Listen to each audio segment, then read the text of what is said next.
college students screamed to prevent Heather McDonald from giving a talk that said Blue Lives Matter. Black lives, they matter here. Black lives, they matter here. McDonald is controversial because she writes about uncomfortable topics like race, a war on cops, and the diversity delusion.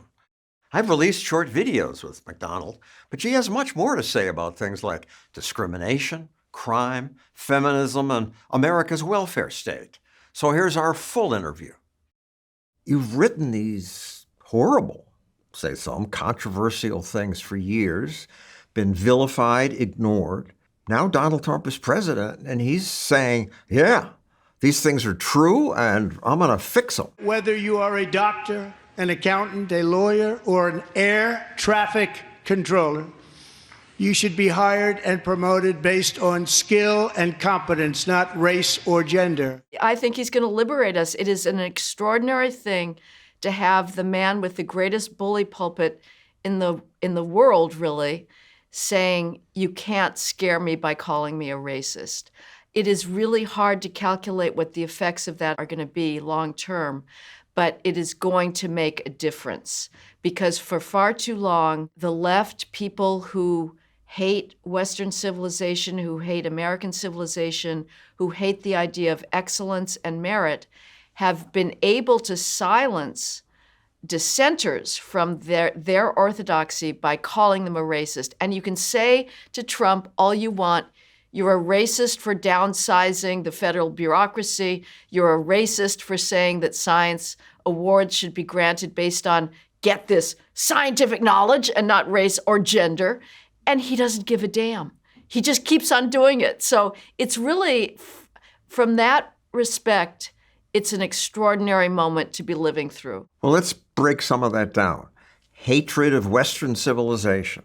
What do you mean? For the left to claim that the West is the source of inequity in the world, of inequity in history, of oppression, of systemic racism, of the crushing of minority voices, of indigenous populations, that is so ignorant. It is so blind to the reality of history. The fact of the matter is, there is not a single culture or a single civilization that has not tried to gain as much power and as much dominance over its neighbors as possible to the limits of its technological capacity. But the West was powerful and did it, and did dominate. Yes, because we had the technology to do it. It wasn't for lack of trying but it's on everybody else's cruel and part. unfair. Unfair up to a point. We also brought the rule of law. We brought science. We brought engineering to cultures that for millennia had lived with devastating disease, with devastating poverty. And in fact, really rather soon within the era of colonialism, the West began rethinking this entire project. It was England that put its treasury to bear on trying to end the transatlantic slave trade. They blockaded the coast of West Africa with their navy. They spent 13% of their naval resources to try to stop that trade. They occupied Lagos, Nigeria, to try to get them to stop trading in slaves. There's still slave trading going on in parts of the Arabic world. The ideas that the left uses to discredit the West are uniquely Western ideas. The West came up with the idea of rights. The West came up with the idea of equal rights, of tolerance, of freedom from religious domination. These are all Western ideas that now the left hurls back against us and say, well, you're not perfect in them. No, we're not, but no other civilization is as well. You make the left sound like they controlled everything. They pretty much did. They controlled the elite establishments. They have dominated universities. They've dominated the curriculum. I think that white people are committed to being villains in the aggregate, right? Silly people in universities, but they got power. How did they get power to change our world? That's a good question. Why did people give in? And this is something I struggle with all the time, John, of what is it about Western civilization, uniquely about Western civilization, that subjects itself to this corrosive acid of unending critique. Critique Well, is we're good. open to criticism. Critique That's part is of very good. That's what made us the success we were, of Plato and Socrates saying an unquestioned life is not worth living. Consider your received assumptions. Are they correct? That is very good. Do not accept superstition. Do not accept authority. Now, here we're getting into some problems, because and as a libertarian, you're going to take a different stance on this. I resist authority. You resist all authority, and I would Not say all authority, but okay. too Well, much there's authority. your technique. Well, not all authority, certainly. And I would say, obviously there's a pendulum swing here, but it can go too far when you have people believing that they have the right to resist arrest, that they get to decide on the spot. What's legitimate authority or not, that can be too far. And that certainly parental authority is valid, and at some point teachers' authority is valid. So we can go up the line of aging at how much do you question college authority? Right now, you have this weird blend where you have these college students that are acting out little psychodramas of oppression and rebellion, pretending that they're questioning authority when they're not. They're simply parroting the anti-colonial rhetoric that they're getting from their universities, and they're play acting being revolutionaries in their college quad. But they won. They changed government. They changed science. corporations. I know. White people are all racist. They canceled people. At De Anza College, I was being accused of white speaking and white splaining and supporting white supremacy. It is understandable that we have a guilty conscience when it comes to all issues related to race because of our For good reason. centuries-long betrayal of our founding ideals and not being willing to accord Black Americans the same rights as we proclaimed were inherent in all human beings. So that's all they're saying. Remember that. No, they're saying much more than that. That's right. We should remember it, and we do remember it. And believe me, there's not a single American textbook today that does not give vast amounts of attention to the abomination of slavery and to the courage of Black abolitionists, of Frederick Douglass, and the voices in the 20th century that were also fighting the still incomplete fight until the 1960s for legal equal rights. We are susceptible to that, but we have way overcorrected. You say disparate impact is destroying America. Most people don't even know what it is. It is a concept that was one of the greatest success stories of a civil rights bar that was running out of cases to prosecute and wanted to expand its jurisdiction indefinitely into the future and massively across society. The history of it, we had civil rights statutes that were passed in the 1960s, necessarily, belatedly, long overdue, that said, as employers, you may not discriminate against applicants based on the color of their skin. And you may disagree with those. You may think that that's... I do. I think that's it's your business. Right. You're right. Okay, but for now, we'll give that a pass and say, so you're going to be more radical than I am on this, that you couldn't intentionally discriminate. And that was seen as the way to dismantle America's long legacy of racism. Well, then it turned out that employers sort of got their act together and stopped discriminating as intentionally. So the courts and activists came up with a new definition of what would be illegal discrimination. And it gets rid of the idea of intention and intentional discrimination completely. Disparate impact is the conceit that if there's a standard that Blacks do more poorly at, it's discriminatory. So if you have a certain expectation of reading level or math skills, to qualify to be a teacher, to be a firefighter, to be a police officer, and a employer administers a test and blacks do more poorly on that, that's a racist test. Instead of meeting the standard, our response is to throw out the standard.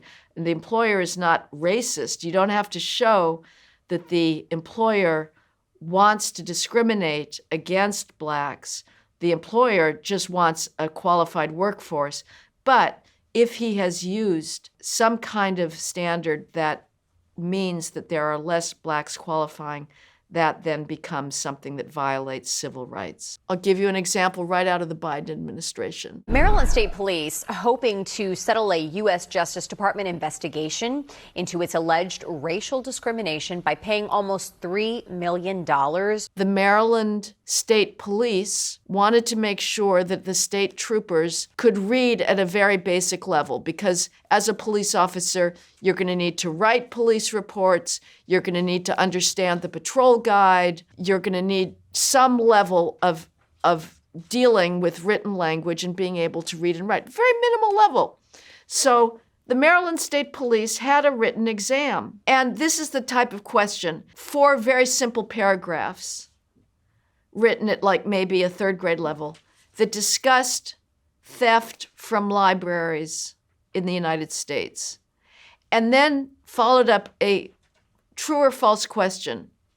Is theft a problem in U.S. libraries? Just reading comprehension, if you've been able to understand this 4-paragraph passage.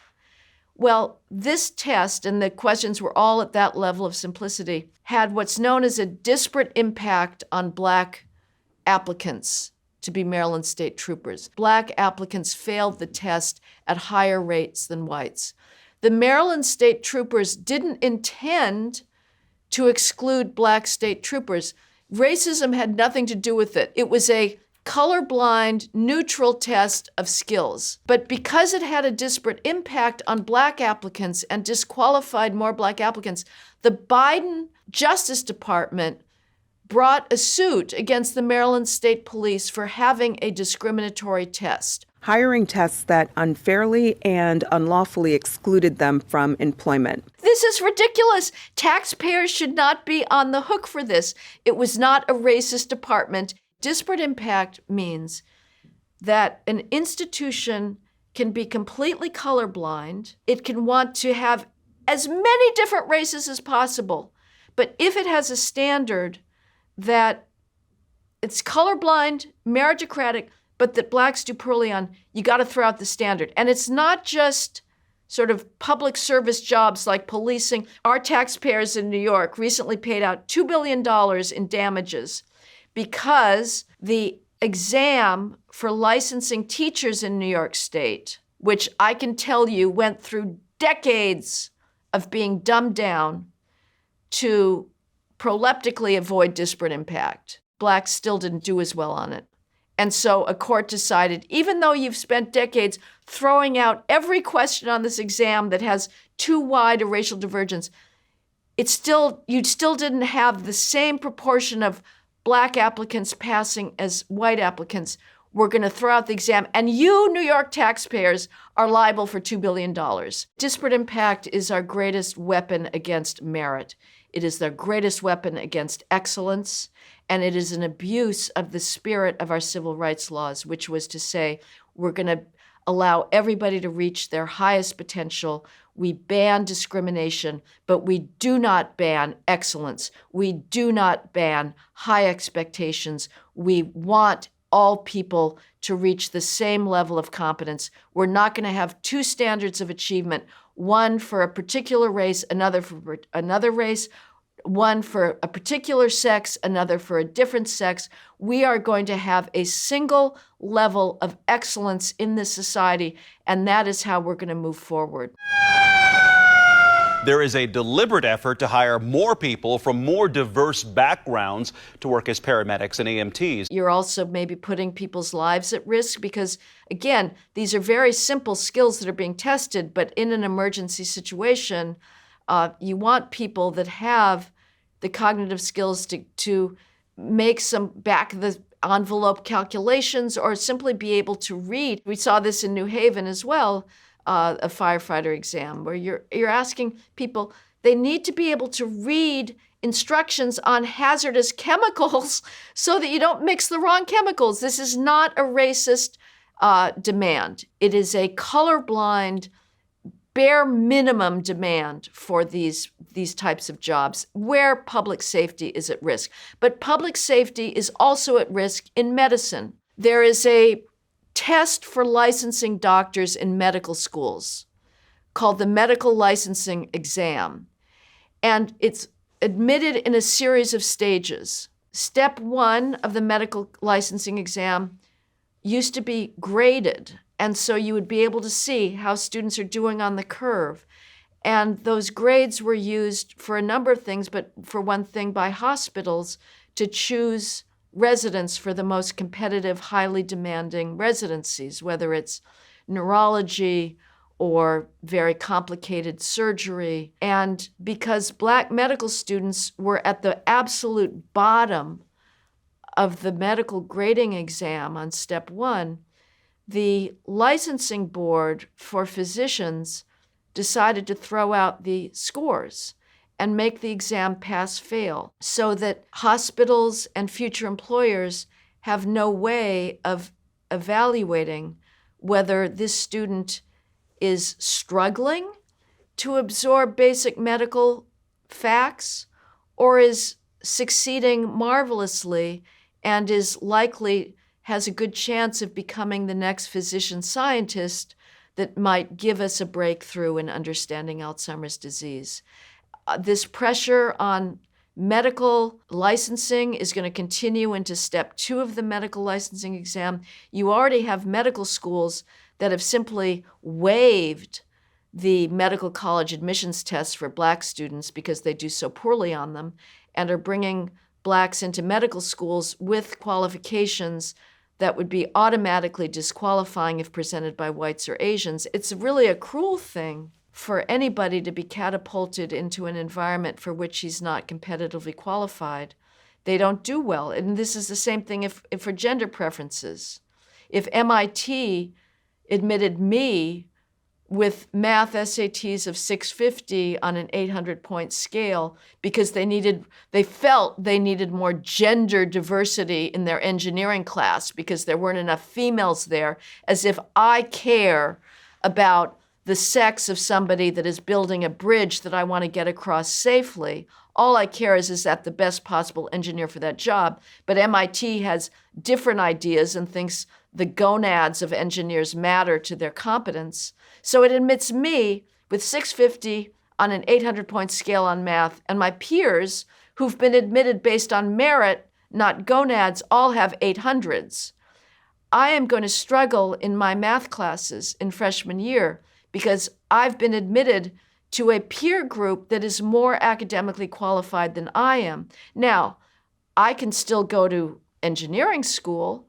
I should go with students that also average 650, and my freshman calculus class and my freshman engineering and chemistry class will be pitched to my level of academic preparedness. But if I'm sent into MIT, it's frankly going to be hell on earth because I'm going to be behind, and lo and behold, what happens? The diversity bureaucrats show up and tell me, if you're feeling out of place, if you're struggling, if you're not doing as well as your peers, it's because you're in a rape culture. It's because you're in a patriarchy. It's because you are surrounded by a female hostile environment. They're not going to be honest and say, no, it's because you've been catapulted into an academic environment for which you are not competitively qualified. Now, the argument is always, but they'll do better. They'll catch up. They don't. It would be nice if they did, but they don't catch up. They struggle. It is cruel. It is an act of narcissism and ego on the part of these college administrators who only care about the photos that show up on their college website and making sure that they're suitably diverse, and do not care about the fate of Black students who have been admitted More people of color are attending colleges and universities than ever before, but the graduation rate for Black and Hispanic men is far behind the general public. Nobody, such as myself and other opponents of racial preferences, is saying Blacks shouldn't go to college. We are only saying Blacks should go to college on the same conditions as everybody else. They should go to colleges for which they are academically prepared and not catapulted into environments where they are set up with a handicap from the day they start school. That is cruel. It is thoughtless, and it is done simply for the egos of college administrators. Blacks don't have the background and the money and the culture of many doctors in the family others have. It seems fair to give minorities a boost. It's not fair to the alleged recipient of a racial preference because you are putting them into an environment where they are going to struggle. That is cruel. It is hard. You may have been an 800 math SAT, John, but if you were not, imagine. That was my brother. Okay, so you got all the critical thinking, and you just got the math wonkery.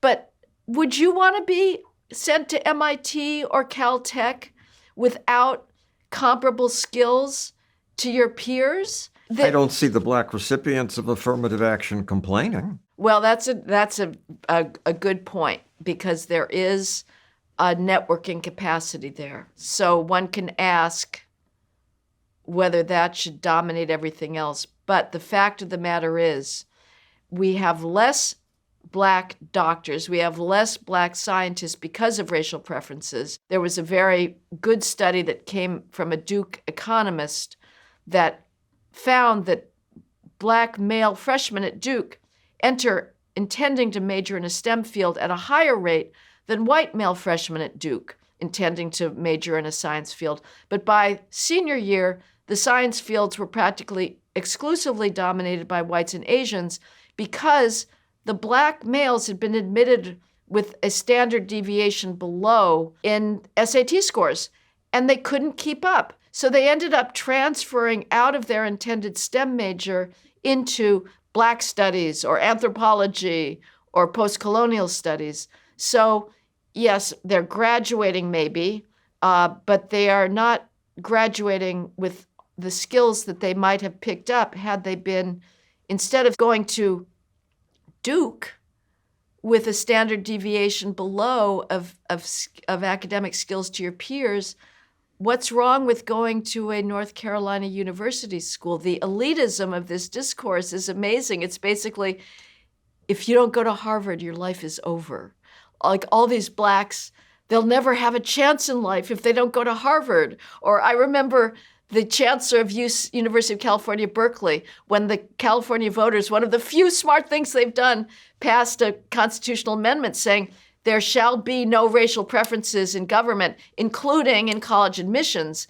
And the chancellor of Berkeley said, well, where will we get the leaders of tomorrow? Meaning, you can't be a leader of California unless you go to Berkeley. Well, if that's the case, let's shut down University of California, Riverside. Let's shut down University of California, Los Angeles, and have everybody go to Berkeley, if that's the only way you can succeed. In fact, there are many ways to get an education. I'm told the tests are racist. They've been scoured for any question vaguely relating to a regatta for like 50 years. That was the idea, that these tests are based on this WASP cultural heritage. My understanding actually is that Blacks did better on the regatta question. Right. Well, the sports, I guess, I don't know, maybe they knew what to study for. But the fact of the matter is, if the tests were racist, they would underpredict Black achievement in school because they were not sufficiently measuring Black skills. And in fact, SATs overpredict Black college performance. So they're not racist. But yes, we have the Chicago Teachers Union head who recently said that these standardized tests are just another vestige of white supremacy and whites, racist obsession with excellence and objectivity and whatnot.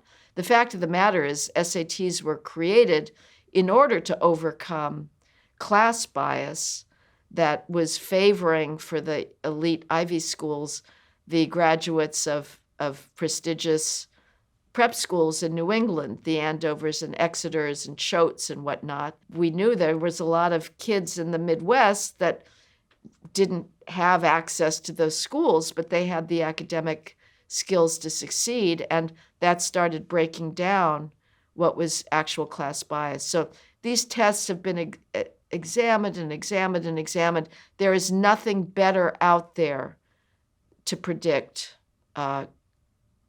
college performance. The attack on merit, the attack on colorblind standards, the attack on high expectations of achievement is all being waged because we have this very troubling and very depressing, persistent academic skills gap on the one hand, meaning that, and this is something that's very difficult to talk about, and I need to give a trigger warning. It's something that well-meaning Americans turn their eyes away from.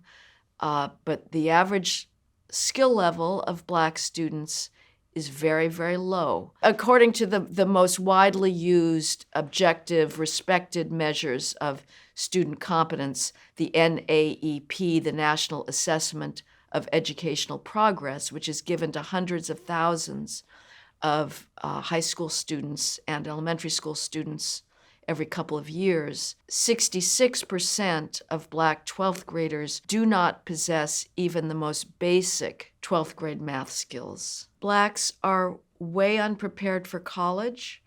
They're way unprepared for graduate school, for medical school, for law school. You've been called a racist repeatedly for saying stuff like this. And reasonably, people can say the only reason they're behind is because of the legacy of slavery. White people like us, we have capital, human capital, and actual capital many people have inherited. And no wonder Blacks are behind.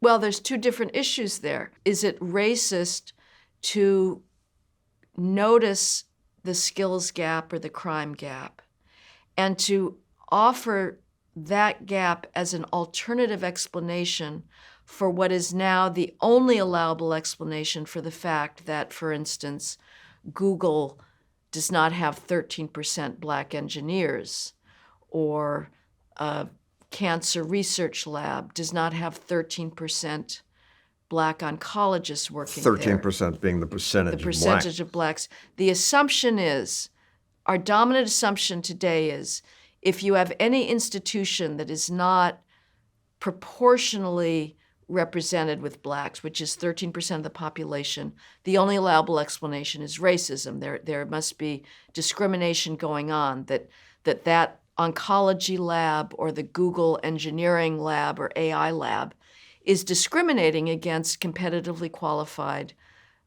Black engineers, Black nanophysicists, Black experts in Alzheimer's disease. Maybe they are. I proffer the skills gap as an alternative explanation. The fact of the matter is, given the degree of that skills gap, the average Black SAT score on math is 440 on an 800-point scale. The average combined Black SAT score is 907 on a 1,600-point scale. That is very low. That skills gap means that you can have meritocracy in an institution or you can have diversity. You cannot have both. Any institution that tells you that we are giving priority to diversity is telling you we have discarded meritocracy, because again, there are simply not enough competitively qualified Black applicants to go around to make those numbers match the proportion in the population. So that's one thing. Am I a racist for bringing this up? I am not. The facts are the facts. I don't care. The facts need to be looked at. They have been completely kept out of the public eye in order to keep this systemic lie of racism going on. Now, as far as what's the cause for that, that's a completely different discussion. but it does not have any bearing on whether right now there are institutions that are discriminating against qualified blacks. The opposite is the case. I talk to so many parents, Asian parents and white parents, that tell me, I've got this son. He had near perfect medical college admission tests. These are the standardized tests, the MCATs to get into medical school, or near perfect law school admissions tests, the LSATs. These are admissions tests to get into law school. Incredible GPA, record of doing, medical lab work as an undergraduate. My son didn't get into any medical schools because he is white and Asian and a male. This is very corrosive.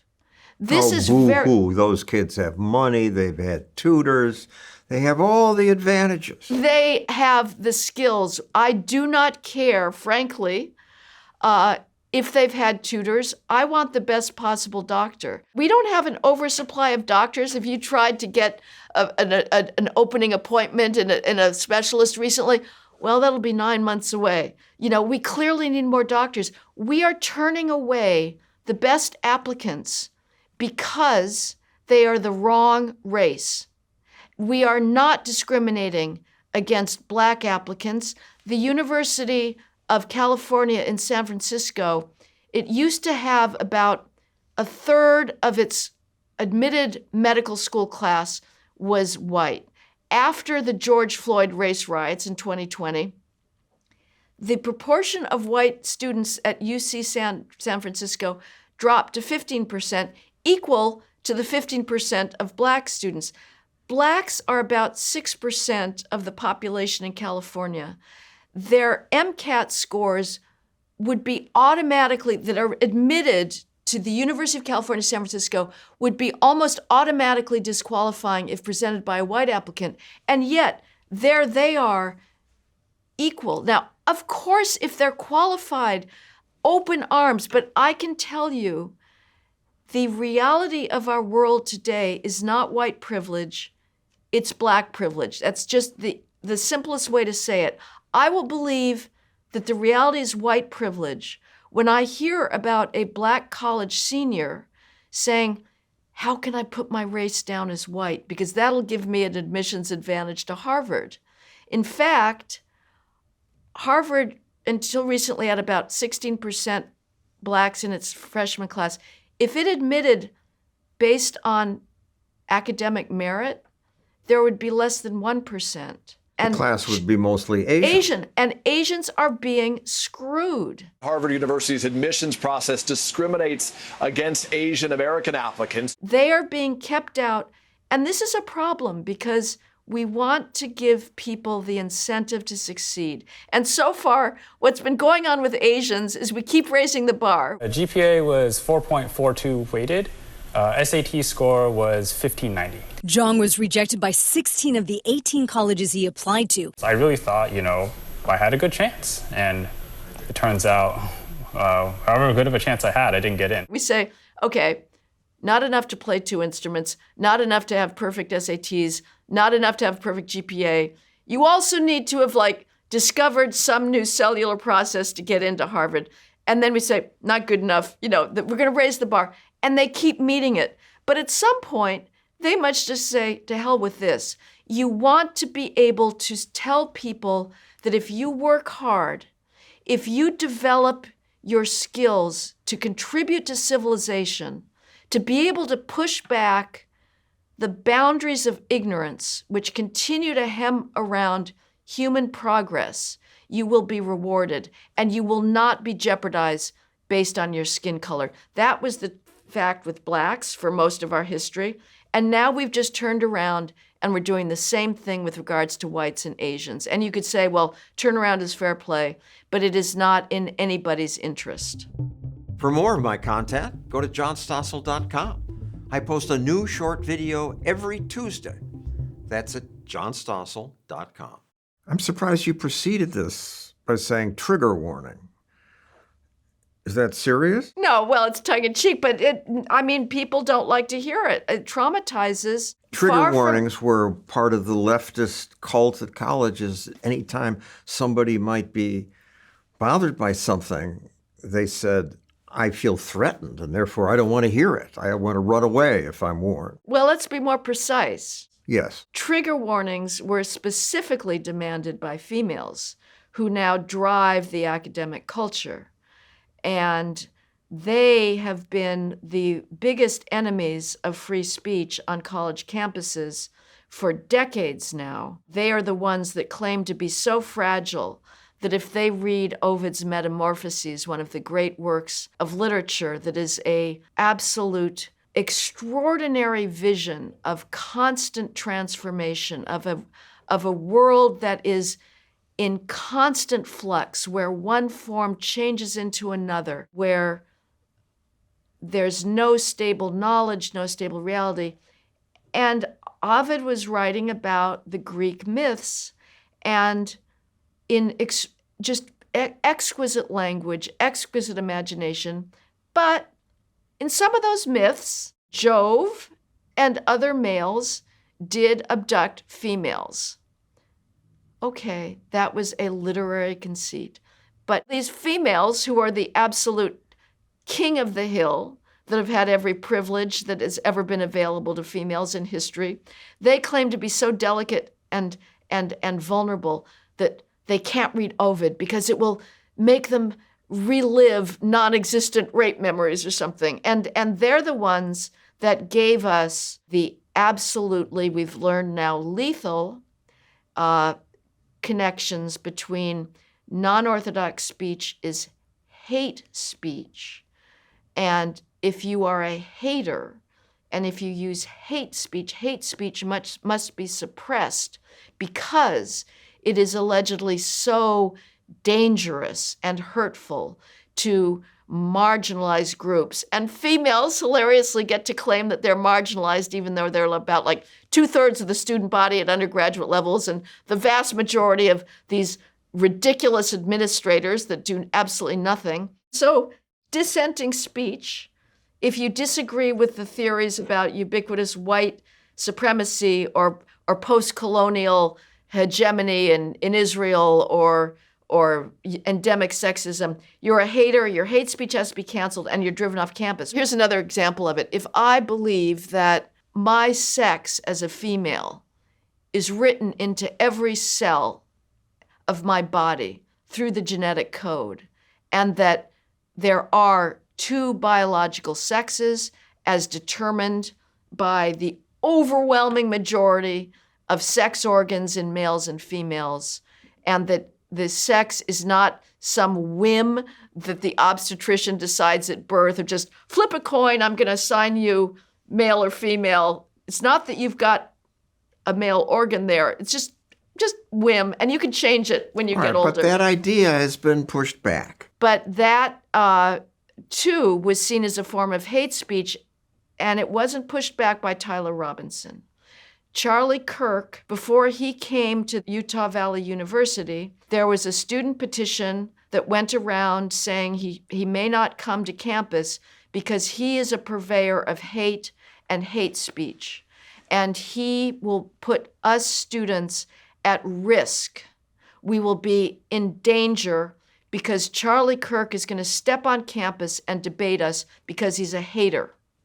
And this was the language that Tyler Robinson used in explaining his decision to assassinate Charlie Kirk because some forms of hate cannot be negotiated with. President Trump says he's getting rid of affirmative action, DEI, so these problems are solved. We're bringing meritocracy, the American way, back. DEI at HUD is dead. It's gone. Trump does have greater power over the federal bureaucracy, for sure. So those claims may be true. It may be true that the official offices of diversity hiring in these agencies are now gone. Now, you still have a lot of personnel that believe deeply in the need for screwing white and Asians in the name of racial justice. But for now, it probably is the case that federal hiring is based on merit. That is less the case in the universities. I go between being optimistic and being pessimistic. If I'm in an unusually for me optimistic mode, I do think that having a presidential role model for 4 years, and maybe we'll get another 8 of somebody else who also is not cowed by the race hustle, that we will be able to really beat back racial double standards. What do you mean race hustle? Race hustle is a possibility of an entire industry played upon racial guilt. The idea that you can get whites basically to endlessly apologize for non-existent racism, that you can demand handouts, you can have quotas, you can have set-asides. We've seen this in government contracting for years, where firms are chosen not on the basis of their capacity to build a bridge, but based on the race or sex of their owners. The race hustle is the idea that you can get benefits and goodies by charging racism on absolutely fictitious grounds. The Trump administration sending a letter to 9 prestigious colleges telling them to change course when it comes to things like deciding college admissions based on gender and race. At first, it seemed like universities were a little bit worried by that, but now I see a lot of regrouping going on. All of these ridiculous offices of diversity, equity, and inclusion, which have no function at all. Like, please, none of your viewers should give any benefit of the doubt to these bureaucrats. There is no expertise behind it. To be a diversity bureaucrat does not mean you've got some specialized knowledge. No, there's no knowledge required to be a diversity bureaucrat. The only thing that's necessary is you're willing to prosecute the race hustle at the highest levels of the administration, and you're willing to lie through your teeth about the fact that you exist in a racist institution. So Trump said, no more federal money if you have a DEI office, or if you're penalizing highly qualified white and Asian students because of their skin color in admissions and hiring and promotions. So the universities, some of them did kind of dismantle the DEI offices, but a lot of the other ones just renamed them with some code words that were already circulating in use, but they've become even more popular now. We had to change the names of some of our programs and stuff. Like we had a queer brunch, we can't call it queer brunch anymore.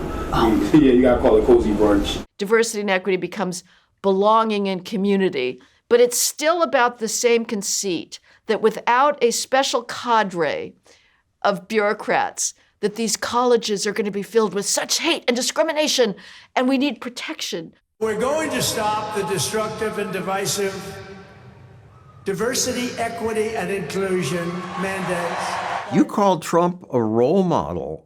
I have trouble with that. He's a crude, selfish bully, born to privilege, who's done some good things. Born to privilege, I'm sorry, that doesn't... That triggers you? It leaves me completely unmoved. I don't care. I would agree with you on a lot of his personality, particularly as a male role model. He is a very poor one because he's vindictive, he's nasty, he lacks magnanimity. I was speaking exclusively to his courage in standing up to the race hustle. But, if we want to get into a Trump discussion here, it's a very, day by day, it's an increasingly complicated picture. One can admire and support his ends and be very uncomfortable with his means. And the usual Republican or conservative response when somebody points out that he is arguably abusing power, using his own lawfare, going after his enemies, sicking the power of the IRS or the Justice Department, interfering in the normal processes of neutral government. The usual response is, but the left's been doing that for decades. And they're right. It's hilarious. It makes me really, I both laugh and want to throw up when the universities complain that Trump is politicizing education. The administration is intentionally creating confusion using diversionary tactics in order to make those who don't fit their agenda the enemy. He's telling us we can't do unalloyed victim studies any longer. We have to have ideological balance, or we can't admit based on race and sex. He's politicizing education. Excuse me. You were the guys that said no conservatives allowed here in essence. I mean, that was the de facto rule. You're the ones that say if you want to give a speech on climate change, but in your off hours as an academic, you have written that universities should operate on merit, not on diversity, you will not be allowed to give your climate change speech at MIT because that is too against the orthodoxy. So universities have politicized themselves. Now they're claiming Trump is politicizing. That's ridiculous. So yes, the left got there first, but that doesn't mean it can't get worse. And that the precedent that Trump is setting for a very, very muscular, if not unconstitutional, use of executive power will come back to haunt conservatives. One reason you're called the notorious white supremacist fascist is because you claim there are things called the Ferguson effect. The data shows that there is the Ferguson effect. When you demonize police officers and say that they are the biggest threat facing blacks and that black parents should fear every time their child goes outside that he will be killed by a police officer, which was a favorite refrain of President Barack Obama and President Joe Biden, you demoralize those cops when you tell them that if they go to high crime neighborhoods and get descriptions from the victims of shootings as to who's doing the shootings and make arrests, they are racist because they're being brought into high crime neighborhoods based on crime data. The post-George Floyd riots resulted in an excess of over 15,000 black male deaths in this country. You're literally making a connection out of your own conjecture. No, you cannot. It's a real thing. That. Look up the Ferguson effect. Look up the Floyd effect. It is a real term. You cannot. It's a real term. I didn't make this up. Invent a connection between two things. The media's in a bubble. They only hear what they want to hear. They only see what they want to see. It's like, mostly peaceful protests with the fires burning in the background. Same with like the ICE riots in Los Angeles. Oh, these were peaceful. No, they were. You had people throwing cement blocks off of freeway overpasses on police, California Highway Patrol below. We all have our blinders. I'm sure I do too. We all have confirmation bias. We pick up what we want to believe and we ignore evidence that counteracts that, and we can excuse that away. So all of us have real epistemological limitations, and it's very hard to fight against, and it's not pleasant to be forced into debating your ideas. But the media has become really very ideologically monolithic. As a conservative, I can say I exist in a certain world of ideas, and we all feel familiar with those ideas, and it can be sobering to realize how little they penetrate outside of the conservative intellectual environment, or the libertarian one for that matter. Few Americans know that, according to activists, it's not just the cops that are racist, technology is racist. ShotSpotter has been a failure. The Chicago Mayor Brandon Johnson wanted to get rid of a technology called ShotSpotter, which is just an acoustic device that picks up the sounds of shots so that when people are not calling in shootings, the officers can get there anyway and often save lives if they find somebody who's, in one case, a guy who was shot in a wheelchair. Nobody called in the shooting, but ShotSpotter picked it up and they were able to get him to the emergency room. But technology is racist because it shows that the vast, vast, vast majority of shootings happen in black neighborhoods.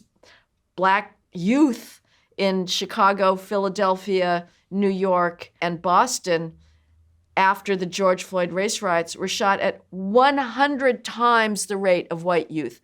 That's not the cops that is making that up. The cops can't help those numbers, but it means that the cops cannot go where people are most being shot without being overwhelmingly black neighborhoods. But if you tell the cops, as we did after the shooting of Michael Brown in Ferguson, Missouri in 2014, that turned into one of the biggest hoaxes, this was the hands up, don't shoot hoax. Don't shoot! Don't shoot! Michael Brown, a very burly teenager, had just stolen something from a store, and a police officer was called and tried to stop him. And we were told that Brown, in fleeing, had his hands up and said, "Hands up, don't shoot," and was shot, which was a complete lie. But this triggered months of rioting, not just in Ferguson. Hands up, don't shoot! What was the truth? The truth was that he'd been trying to grab the officer's gun and had put the officer at justified fear of his life.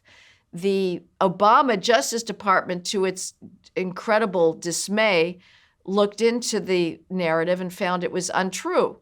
Nevertheless, Obama said, nevertheless, there still is cop racism. Let's not forget that. I paraphrase greatly. Isn't there cop racism? Not at all enough to worry about, frankly. I don't even want to talk about it because it is so minor an issue compared to what the real problem is facing blacks today. You could get rid of all police shootings of civilians tomorrow, and it would have virtually no effect on the black death by homicide rate.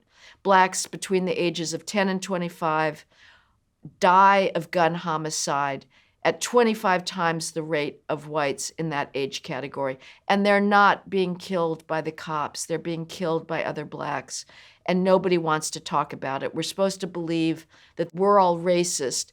It's the media that's racist. They don't give a damn about black lives. They don't give a damn about the dozens of blacks who are killed by homicide every single day. That's more than all white and Hispanic homicide victims combined, even though, as we said, blacks are 13% of the population.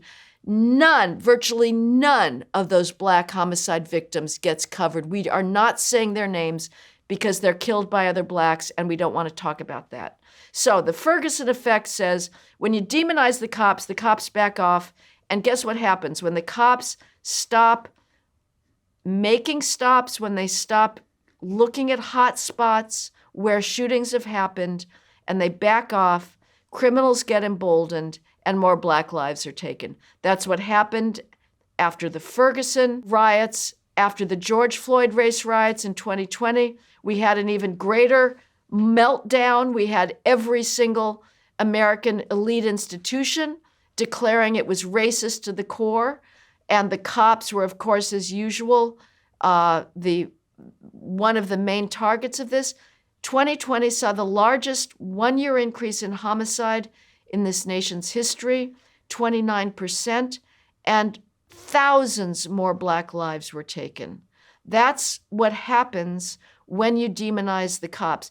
Is there room for better training? Of course, there's always room for better cop training, but you're not going to get that by shooting the messenger, which is what we're doing. Policing today is data-driven. One of the greatest government revolutions that you should support, John, began in the New York Police Department in the 1990s under Rudolph Giuliani and William Bratton. And it said government has to be accountable. We're going to measure outcomes, not inputs. We're going to hold precinct commanders ruthlessly accountable for crime in their precincts. And if they are not controlling it and lowering it, their job is on the line. Good intentions don't matter anymore. What matters is, are you performing? And we're going to measure that with data. So now, policing in New York and elsewhere is rigorously data-driven. They are monitoring on an hour-by-hour basis where shootings are happening, where robbery patterns are breaking out. They're going where 9/11 calls are calling them. They would prefer not to be told that it's another black-on-black shooting. When I started writing about the cops, I was in the 67th precinct in Brooklyn. And the cops there took me to the wanted poster wall for robberies. And the victims of these robberies, it's not the racist cops. The victims are overwhelmingly black. The wanted posters were exclusively of black criminals. And the cop said to me, we're not creating this world. This is the world as we receive it. What are we supposed to do?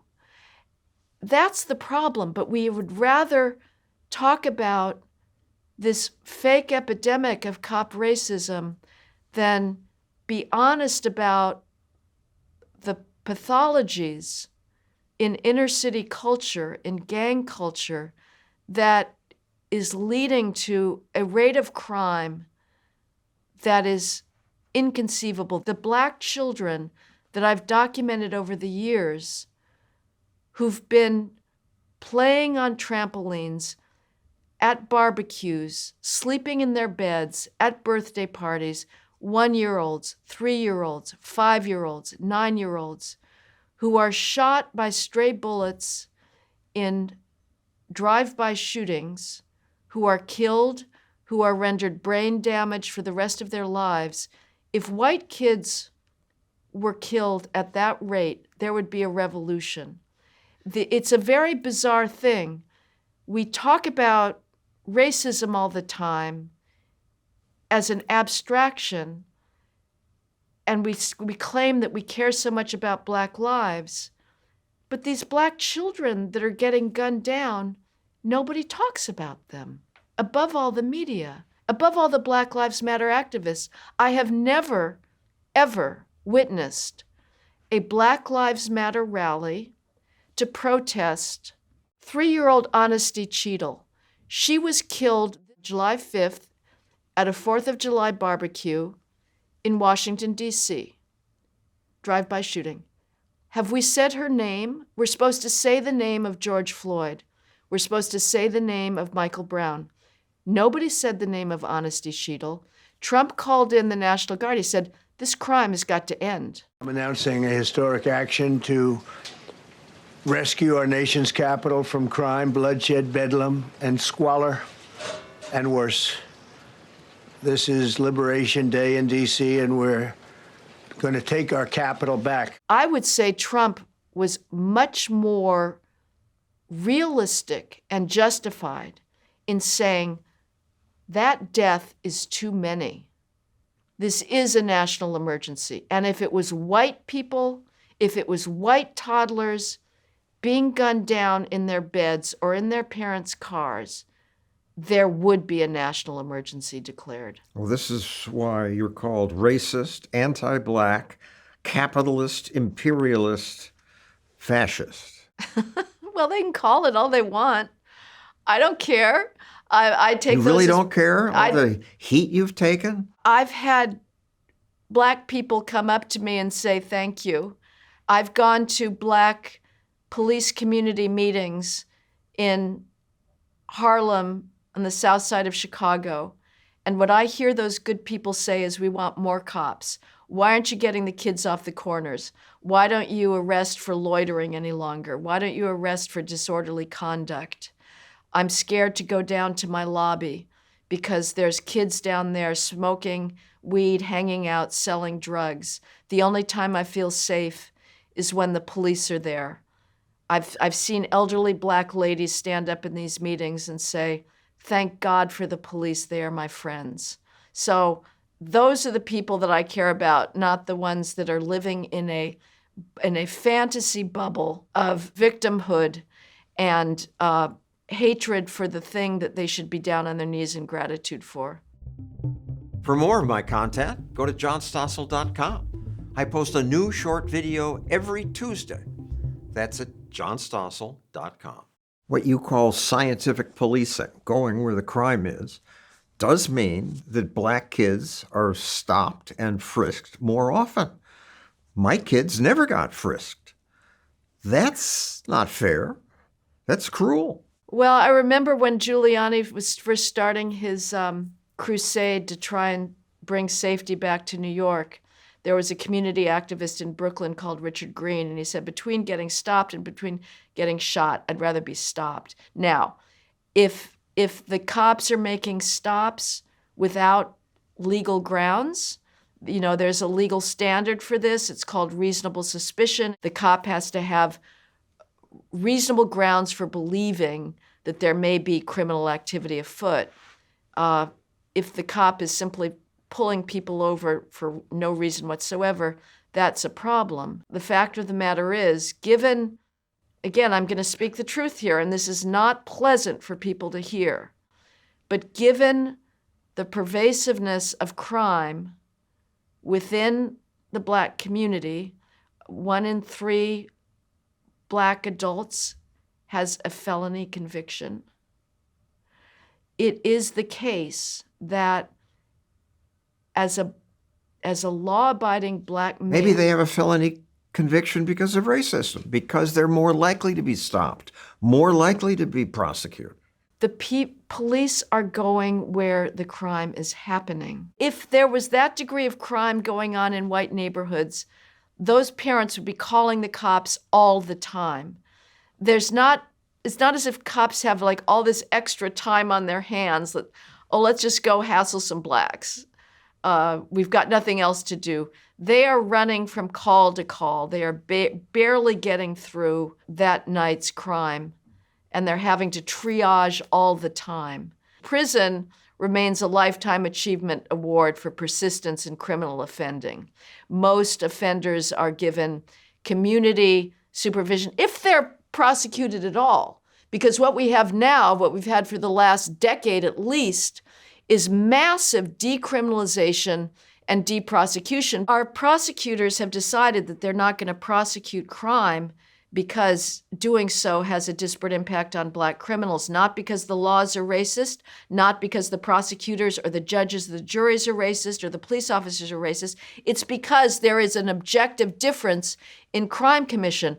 But if you don't take criminals off the streets, the result is more chaos in society. You have now, the preposterous situation that we've been living through since the George Floyd race riots of not being able to shop in a drugstore because everything is behind plexiglass. And so we're moving even more so online because we're not willing to arrest for shoplifting. Prosecutors are saying we're not going to prosecute shoplifting because that has a disparate impact on Black criminals.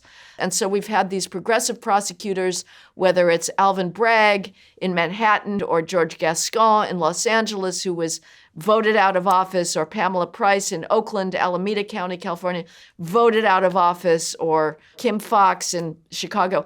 All these people have said, we're not going to prosecute shoplifting, turnstile jumping, resisting arrest, which is really pernicious because it will have a disparate impact on Black criminals. So, in fact, we're not over-prosecuting, we're not over-policing, we are under-policing and under-prosecuting. The result of this is a society that does not govern itself, in which there's no security of property, there's no security of persons.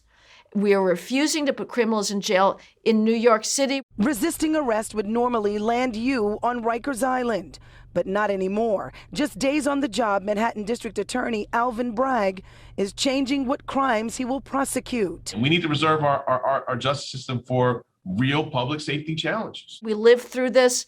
The people that are committing assaults on subways, on the streets, have rap sheets that are endless. They've been picked up again and again and again.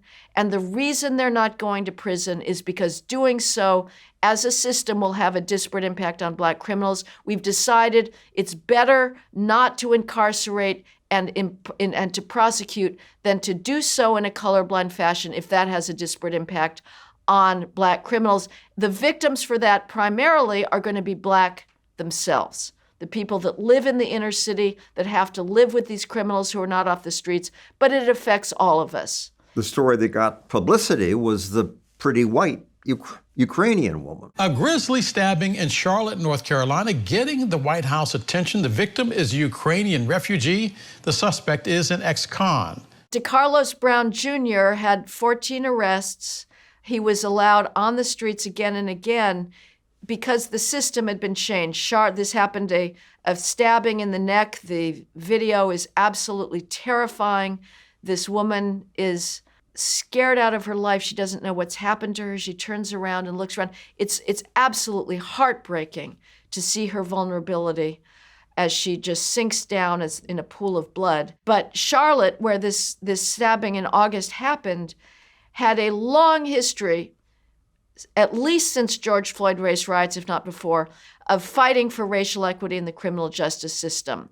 They had trainings for the prosecutors. The police chief said, I'm going to cut back on discretionary arrests because policing, comes out of racism. The judicial system had, all these goals for racial equity, which means basically de-prosecuting, de-incarcerating. And so that was the environment in which DeCarlos Brown Jr. was operating. The entire system had now been set up to make it very hard to incarcerate any criminal. And he was the beneficiary of that. And she was the victim. And she was the victim. And frankly, that is the norm for interracial crime in this country. Another huge fiction, which is that this is a white supremacist country. And as Obama and Biden says, that blacks are right to fear for their children from racist cops or from white supremacists. As the mayor of Kansas City, Quentin Lucas, he has said, existing while black is another thing that blacks do to their lethal risk at this point. The fact of the matter is, the vast majority of interracial crime between blacks and whites on blacks is committed by blacks. This is a horrible, highly publicized event, but you're a Manhattan Institute scholar. You're supposed to go by the data. What's the data? The data is that the Charlotte stabbing was typical of interracial crime. The typical interracial crime is black on white, not white on black. A National Academy of Sciences report came out in 2023. The National Academy of Sciences is a left-wing, highly, it's the epitome of academic mindset outlook. One of the authors of this report was Bruce Western, a very left-wing academic at Columbia, and it found that blacks are 35 times more likely to commit an act of violence against a white person than a white person is to commit an act of violence against a black person. The Bureau of Justice Statistics finds that in the universe of interracial crime between blacks and whites, blacks commit, depending on the year, about 80, 85%, sometimes a little less than that, of all interracial crime. So that's the reality. And of course, our narrative is just the opposite. Because publicizing that doesn't make anybody feel good. Right. And that's fine. I believe in racial etiquette. I would prefer not to have to talk about the skills gap. I would prefer not to have to talk about the crime gap. Nobody likes hearing these things, including whites. I mean, the people who feel worst about this is whites. So much for us being white supremacists. But the reason I have to bring these things up is because I'm living in a false narrative that is impugning our civilization, that is impugning our present society, that is tearing down standards in the name of fighting phantom racism. And so I have to speak the truth because I fear the consequences if this lie continues much longer. Jumping to this, Karen Fleischman, an anti-racist educator, says your rhetoric divides people by race, which inevitably escalates to violence, making black people feel unsafe everywhere. She's just throwing various terms, she's stringing them together. This was a woman who was brought in by Pamela Price, the Alameda County prosecutor. Alameda County is the county that Oakland sits in, which is across the San Francisco Bay from San Francisco, the East Bay from San Francisco. Pamela Price came into office vowing to bring racial equity to prosecution, meaning she had double standards for blacks and whites. To bring a prosecution against a black gang member, you had to have a much higher standard of evidence. She was going to discourage prosecutions against black criminals. And she had a workshop that was teaching her prosecutors how to deal with white victims on the theory that somehow white crime victims were a threat to Black prosecutors. This gets back to this whole safety idea that we talked about in the universities, that somehow if you're marginalized, your safety is at risk in various American environments. Fleischman is this diversity trainer who goes around to police departments and also other workplaces. And it's the usual scam, you know, that all you managers, you think you're colorblind, but you're really racist, and white people have to get up and do their white privilege walks and atone for their inherited endemic racism. I simply argued that this was an absurd waste of taxpayer money. These types of trainings have also been given by private companies. Diversity training where employees were told to be, quote, less white. But there's been pushback against some companies' policies. Harley-Davidson is the latest company to drop diversity, equity, and inclusion initiatives. I was gratified to see how quickly a lot of these CEOs junked their DEI functions. But many kept. Not all of them, that's absolutely right. The human resources departments there are staffed by the products of the university, overwhelmingly female, and they're not going to change their point of view. This is really a very long battle, and I think it's going to take more young white and Asian males saying we're not buying into the hustle. It's going to take more parents willing to stand up for their sons who are getting screwed at academic institution after academic institution. It's going to take more CEOs not to be browbeaten by their wives. By their wives? Females are overwhelmingly far more left-wing, and they push their husbands, their CEOs, I think, to buy into the entire gender So apparatus. why is that? Why are females more left-wing? I can't tell you, but it is absolutely the case. And you say this has changed America. The feminization of our institutions? Yes, it has. Women are the problem? Well, in certain numbers and in certain institutions, I would say they certainly change the ethic and the ethos of that institution. You can say for the better, or you can say for the worse. But do they change things? Absolutely. The change in the universities towards a victim identity, towards an attack on free speech, is absolutely parallel with the rise in female representation, above all in the administration, but in the student body and in vast swaths of the faculties as well. Poll after poll shows when you ask either people within academia or outside of academia, which do you value more, academic freedom and the pursuit of truth on the one hand, or equity and emotional safety and security on the other? There's no overlap. A vast majority of males choose the pursuit of truth, academic freedom, whatever the cost. The females favor emotional safety and equity. Both are good qualities. No, they're not in a university setting. The university exists for the pursuit of truth.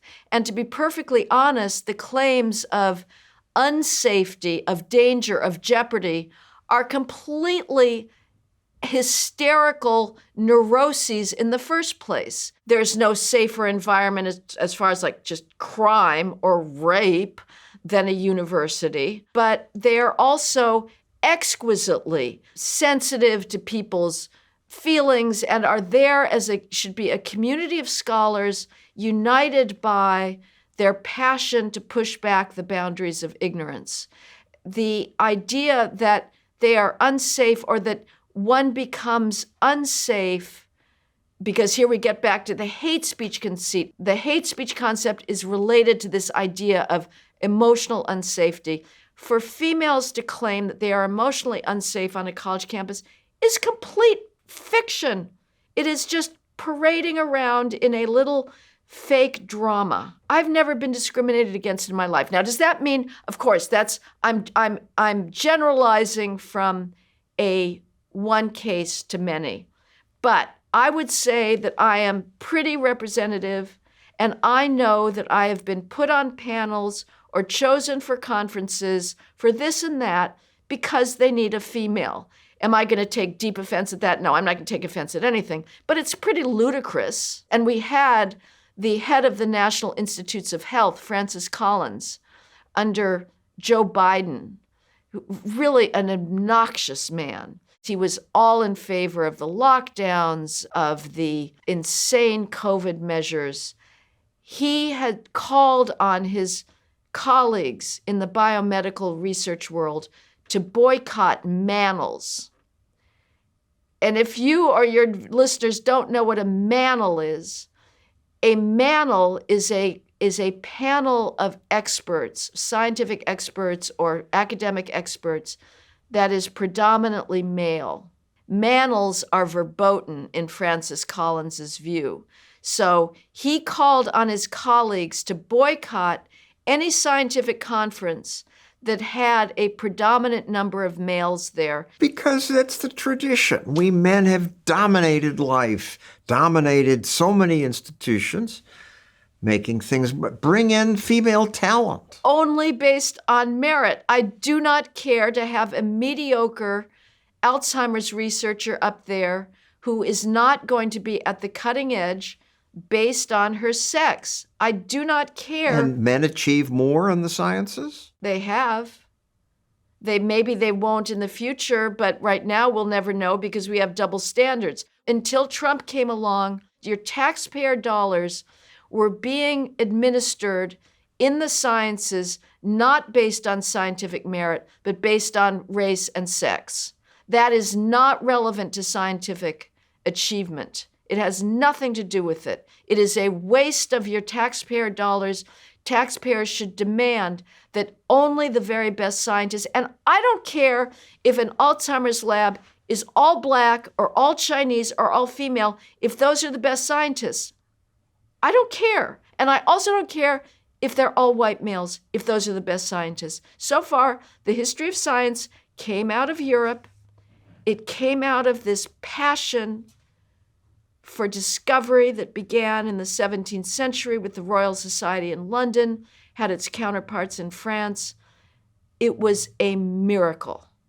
And you now have portraits of the greatest white male scientists being taken down from the Harvard Medical School, from the Pennsylvania Medical School, because it might make female medical students feel unsafe to look upon the greatest minds of medical science. If we disappear males from civilization, we will be living off the fumes of their accomplishments. You're definitely striking a chord with some people, and that I noticed you did an interview with a very small, fine group, the Independent Institute, that doesn't normally get big attention, but you got 500,000 views on Twitter saying, "It is not an accident. It is not a product of systemic misogyny that males brought us the scientific revolution, that they circumnavigated the globe. If we weren't so insane, it would be perfectly obvious that there are innate differences between males and females in terms of risk-taking, passion for novelty, competitiveness, aggression. You have to be a very ideologically dominated parent not to notice that there are differences between male and female children almost from the start, as far as levels of aggression, the types of toys that they gravitate towards. And males have a greater predilection towards insanity, towards like really stupid behavior. I hear these motorcycles trying to go 50 miles an hour down 2nd Avenue outside of my apartment in New York. I know what the sex of who's riding those, you idiots. Running red lights, massive amounts of alcohol, drug taking, fighting, dueling. These are all male traits. Females they're nurturers. That is, obviously I'm talking about the norm, the average. You say it wasn't women who circumnavigated the world, but that was because their societies wouldn't allow it. That's true, but they haven't been doing much in the interim, frankly. Nothing. If you women are so far behind us men, how come you have these high-level degrees from these fancy institutions and I don't? Because you got pulled into the grubbiness of doing journalism, which is you're involved in the world, you know? So, but I'm obviously playing both sides because I value academic degrees highly. She has a bunch. She graduated from Yale and got advanced degrees from Cambridge and Stanford. There's obviously exceptions, individual exceptions. There's highly aggressive, competitive females. And highly nurturing, empathetic males. Of course. Taking a step back from their own careers to care for their families. But we're talking about averages. And the average male, there's a greater chance that he's going to be a risk taker and a seeker of knowledge. And I can prove this by what I collect of natural experiments that don't have gatekeepers, because the usual feminist argument is, oh, there's no 50-50 representation in cancer research or chess champions because there's all these racist, sexist gatekeepers keeping females out. So it's not an even playing field. But we have institutions without any gatekeepers that allow us to see what are the natural predilections of populations on their own. What did they do on their own without anybody keeping them out? And the perfect example for that, but there's others, is Wikipedia editing. Wikipedia is a new institution. Wikipedia is obviously highly biased. The majority are 87% male. You can say in chess, the argument is, well, we've had, virtually no, maybe one female chess master at the highest level in hundreds and hundreds of years. There's this centuries-long tradition of discrimination against females in chess. So if you start out, if you're a young Bulgarian girl now, you're just not going to try because somehow you're aware that in the 17th century, females were not attended to enough. It's like some inherited, acquired characteristic. But Wikipedia is what, 30 years old? There's no long-standing sexist Wikipedia tradition. It grew out of nothing. And anybody can be an editor. It's blind. Anybody can be an editor. There's not a crew of sexist Wikipedia gatekeepers saying, it's a female. We're not going to allow her to revise this entry on Napoleon's invasion of Egypt or the deciphering of the Rosetta Stone. We're not going to allow females to edit that, but they can't because you don't know who they are. You do not give your sex in being an editor. Anybody can do it. And guess what? Who is the vast, vast majority of Wikipedia editors? Males. Nobody's keeping females out. They just aren't interested. And don't give me a Wikipedia tradition against females because there are no traditions. You can also look, who is writing letters to the editor? Nobody is preventing females from writing letters to the editor. Skews way male. Who subscribes to journals of public interest, of world affairs, The Economist, The Atlantic, The New Republic? Nobody prevents females from subscribing to those journals. The readership is overwhelmingly male. Why? Because males are more outer-oriented, they're more data-oriented. This again got James Damore fired from Google by saying that males care more about data, females have different interests. Years ago, I did a 2020 special, Boys and Girls, Men and Women, the Sex Difference, pointing out there are real differences. Tonight, a touchy subject. To some people, even suggesting there are differences between the sexes, beyond the obvious ones, is just unacceptable. A step backwards in the hard-fought battle for equality. One of my fellow correspondents backed the producer into the bathroom at 2020. How could you work with John Stossel on that video, she said. How could you say those things? Prove us wrong. Prove us wrong. I love this. all the pictures in the New York Times and the Wall Street Journal of these AI startups. You know, it's like hot. San Francisco's hot. I was just there, like every billboard is AI. These sort of runic phrases that I have no idea what they mean, but they're all males. And nobody's preventing females from doing an AI startup. And nobody's stripping females of venture capital funding, as we saw with the fraudster Elizabeth Holmes, who had, you know, George Shultz and everybody else under the sun shoveling billions of dollars at her. Everybody wants there to be more female entrepreneurs in whether it's biomedicine or whatnot. But they don't have that same drive to stay up till 3 a.m. eating cold pizzas, coding. They, as James Damore said, they have other alternatives. There's many explanations. Females tend to have maybe both the strongest math. Females also have verbal skills, so they have greater options. But frankly, that drive to conquer facts and data is disproportionately male. I bought this strange Zara dress. I'm trying on 6 spring dresses at Kohl's. Hey guys, I have another really big shopping haul. What do I see females doing these days? They're influencers. I love to use a really fluffy brush. They're talking about makeup. These are the colors. They're so pretty. They're talking about fashion. Okay, let's talk about this lace leather skirt. Google is desperate to hire more females. Caltech is desperate for more female engineers. I was asked at one point to do a panel on Fox Nation on interest rates. And I said, you're just asking me because I'm a female, right? Because I don't know monetary policy. And at least they had the honesty to say yes. Female privilege exists. There's not a mainstream institution that isn't overrepresented in females, and they're still going to say we need more females. You know, it's incredible. They're not going to stop until there's no males left. Women are inferior, you're saying?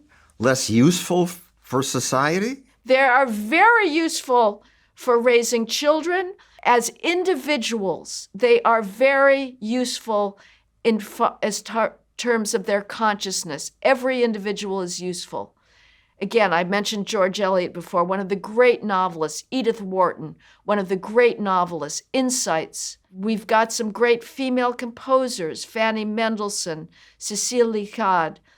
I want to hear all of them, absolutely. But I am not going to try to tear down an institution because it is predominantly male. Men drove the 30 Years' War.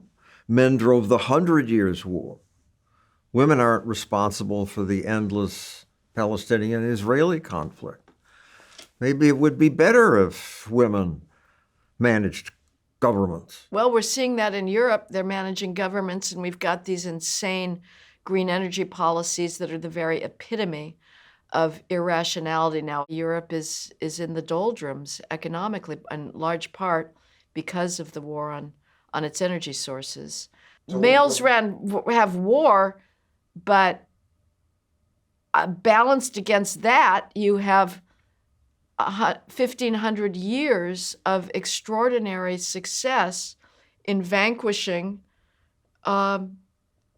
disease, poverty, want. Our standard of living today, it's a miracle. Everything around us, every piece of furniture, hot water, showers, clean milk, clean water, these are all miracles. We won't even talk about flight. We won't even talk about telephones.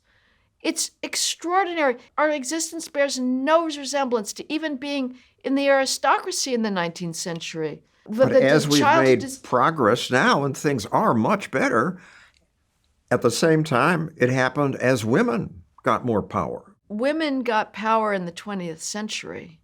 The progress that brought us into scientific dominance, I think, began much before that. We had these European wars, but we've also developed the nation state that minimized tribal warfare. We developed ideas of constitutional government, of due process, of human rights. Those are much more powerful than the 30 Years' War.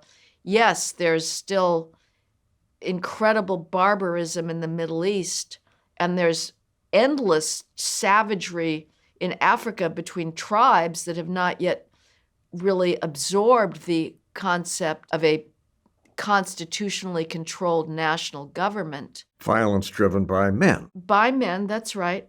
But I don't see what the alternative is. Most people prefer to be managed by males, not females, because of the vindictiveness that they feel is often shown, and this is females that feel this as well, by female managers. So it's interesting because when feminism was sort of first becoming quite presumptuous in the 60s and 70s, the war argument was used a lot, that the world would be better, safer if women ruled the world. Women and children have long paid the price for wars, started and waged by men. Women leaders must step up. Women want peace. And that hasn't really proved to be the case. It's very curious. Some of the Green parties, the female-dominated parties in Europe, some critics think that they're the war parties. They're all for continuing to arm Ukraine, and there's some people that are skeptical of that, or they were all for the involvement in the Serbian conflict. So it's curious. A lot of the female EU politicians are no more pacifistic than some of their male colleagues. McDonald's has written many controversial books. The Burden of Bad Ideas. The Burden of Bad Ideas was a collection of essays that looked at the rise of the welfare state. The New York Times, since the early 20th century, has done an annual Christmas charity appeal that used to be called the 100 Neediest Cases. And it was started by Albert Ochs, so it's the whole start of the Times legacy family. And they started publishing profiles of what they viewed as the needy members of New York City and ask readers to please give donations to help these people. And they had, at that time, what was the ubiquitous understanding of poverty and need, which was based on a distinction between the deserving and the undeserving poor. And they were unapologetic about this. Examples of the deserving poor, people that you should give your charity to, are the widows of people that have husbands, workers that died in industrial accidents, or orphans who were orphaned because their parents both died of tuberculosis. And now you have a 14-year-old sister who's doing seamstress work to try and help her younger siblings survive. They are working, they are trying to better themselves. The undeserving poor are the alcoholics, the vagrants that are begging, that are demanding handouts without trying to help themselves. And I went into the archives and looked at, decade by decade, how the Times was making its 100 Neediest Cases appeal. And what was remarkable, as you got into the 1940s and 1950s, the rhetoric started changing, and those bright line distinctions, which were used by FDR, he opposed giving welfare benefits to single mothers. He said this is going to be very corrosive of the most important pillar of civilization and personal responsibility, which is the married two-parent family. We shouldn't be rewarding single mothers unless they're widows with benefits. FDR, who gave us a vast expansion of the welfare state, nevertheless maintained that distinction between those who are trying to help themselves and those who are not. The Legal Aid Society, now like one of the biggest advocates for no strings attached welfare, when they started out offering legal services to the poor, they said, I don't care if you have no money, you're going to pay us a quarter for services, because anything that we give out for free will be devalued. We want this to be a fair transaction so that you feel like you're offering something and you're getting something back. We don't want things that are just handouts with nothing asked of the recipient in return. But in the 40s and 50s, you got a new mentality coming up as manifested in the 180 cases appeals. You had the rise of the whole juvenile delinquency. You know, we can't expect teenagers to behave and follow the law because they've been raised by parents that don't understand them. You know, they're just like alienated and they need psychiatrists to help them. And then in the 60s, you had welfare rights coming up, and the Times totally discarded the distinction between the deserving and undeserving poor and started writing about these single mothers that have been on welfare for decades and have had many children by many different fathers, and they became the target of the charity appeal. And so this was a unwitting documentation of the revolution in thinking in the 20th century that was so profound, that is something that you've talked about, John, of the assumption of a dependent class of which nothing should be asked in return, whose solution to poverty is allegedly unconditional transfer payments, redistribution of wealth from the so-called wealthy to the poor. That's what's going to help people, when that's not. What's going to help them is the expectation of self-reliance. And what harm did that do, giving them money? How did that change the culture? It destroyed the ethic of self-reliance and independence. Being responsible for yourself. If you don't have something, you work for it. You don't expect that the government owes you a living for doing nothing. The welfare rights revolution, which began with two academics, Richard Cloward and Francis Fox Piven, they wanted to destroy any stigma attached to welfare. They said, this is very bad. Stigma's cruel. There's people that are not collecting food stamps because they don't want the stigma. And they said, we should just get rid of this, and people should feel, I'm entitled to this. I'm not going to feel apologetic. Stigma is necessary to maintain certain positive social behaviors. Society has to have some way, short of like criminal penalties, of trying to create incentives for behavior that is going to help the individual. And hooking up to the welfare system as early as possible for as much as you can get is cruel, because that person is never going to learn to be able to support himself, to realize his own capacities that can only come about by challenge, by learning, by having to deal with setback and moving towards something where you feel like you're responsible for yourself and not the entitlement mentality. Right now, we have this problem of all these able-bodied males that are sitting around collecting Medicaid. They watch over 4 hours of TV a day. This has been done by Time studies. They spend 2 hours socializing and entertaining themselves otherwise beyond TV. And they're not working. They're able-bodied and they're collecting Medicaid. That's a problem. That's a lot of human talent that is sitting there fallow. It's the incentives. Before welfare, Americans were lifting themselves out of poverty every year. The poverty level was dropping a bit, but the progress was slow. Welfare helped a lot. Poverty line dropped, but then progress stopped. For the first time in history, there was a dependent class that stayed dependent. Well, I'd like to map that with the out-of-wedlock birth rate and look at family formation, because basically in the United States today, poverty is just a synonym for single motherhood.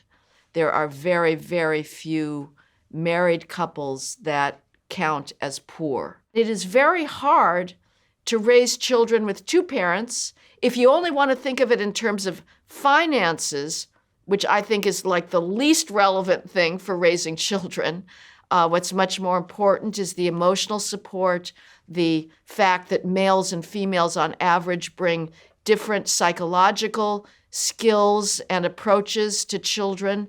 But if you just want to talk about money, you've got more resources. You've got twice the kinship resources to draw upon. You have either one possible income or two to raise that child. So poverty today is really all about the breakdown of the American family. Why did that happen? Possibly because of welfare saying, okay, we're no longer going to expect you to be married.